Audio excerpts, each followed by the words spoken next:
اجنبی مرد سے گفتگو کرنا۔ خاوند کی غیر موجودگی میں بیوی اگر کسی نامحرم سے بات کرے تو کیا حکم ہے؟ عورت کے لیے بلا ضرورت شرعیہ خاوند کی موجودگی ہو یا عدم موجودگی ہو، کسی بھی حالت میں نامحرم مرد سے بات چیت کرنا گناہ کی بات ہے، شرعاً اس کی اجازت نہیں ہے۔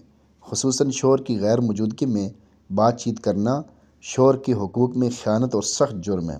اگر کبھی نامحرم سے بات چیت کرنے کی ضرورت پیش آئے تو نگاہ بچا کر سخت لہجہ اور آواز میں بات کرنی چاہیے، جیسا کہ قرآن پاک میں سورہ احزاب میں ازواج مطہرات رضی اللہ عنہن کو امہات المؤمنین ہونے کے باوجود ہدایت کی گئی کہ اگر کسی امتی سے بات چیت کی نوبت آ جائے تو نرم گفتگو نہ کریں، مبادہ یعنی اللہ نہ کرے اس شخص کے دل میں کوئی طمع نہ پیدا ہو جائے، لالچ نہ پیدا ہو جائے جو دل کا مریض ہو، بلکہ صاف اور دو ٹوک بات کہیں۔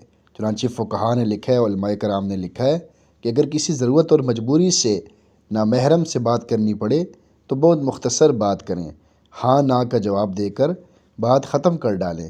جہاں تک ممکن ہو آواز پست رکھیں، آہستہ رکھیں اور لہجے میں کشش پیدا نہ ہونے دیں۔ ایسے طریقے سے بات کریں جیسے یعنی آدمی غصے میں ہو، لہجہ سخت ہو، اس طریقے سے بات کرنے کی عادت ڈالنی چاہیے، اور وہ بھی مجبوری میں۔ اللہ تعالیٰ ہمیں سمجھ اور عمل نصیب فرما دے، آمین۔